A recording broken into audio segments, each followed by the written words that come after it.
Most people were given the same advice at some point in their life. Follow your passion. It sounds kind, encouraging, even wise. And yet, if you look closely at people who actually love their work, something doesn't line up. They don't look like they found something. They look like they built something. So why does the advice feel right, but fail so many capable people?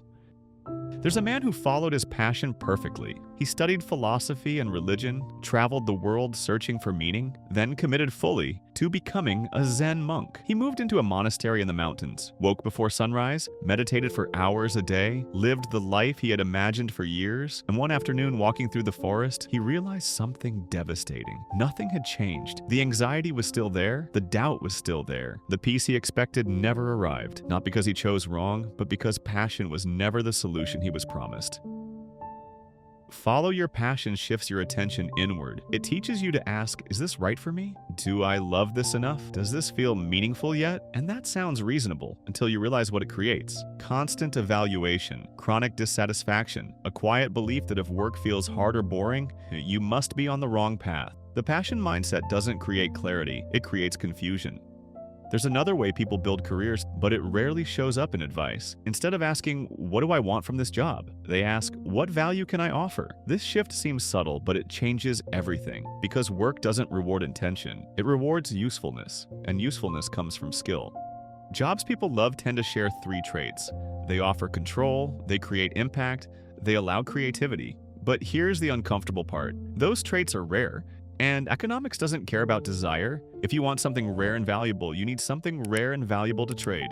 This is where most people get stuck. They want freedom before mastery, meaning before competence. Autonomy before trust is earned. That order never works.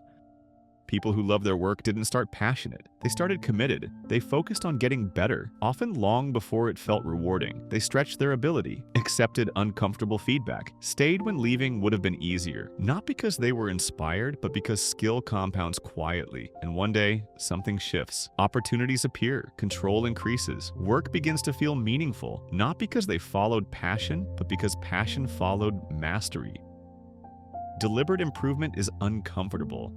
It feels like strain, like uncertainty, like being bad longer than you want to be.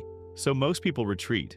They change paths, they reset the game, they chase a new passion, and every reset wipes out progress. The irony? The discomfort they're avoiding is the exact signal that growth is happening. If your work feels heavy right now, it doesn't mean you chose wrong. It might mean you're still early. Before freedom comes competence. Before meaning comes contribution. Before passion comes proof. Stop asking whether this is your thing. Start asking whether you're getting better, because when value accumulates, options appear. And when options appear, work finally begins to feel like yours.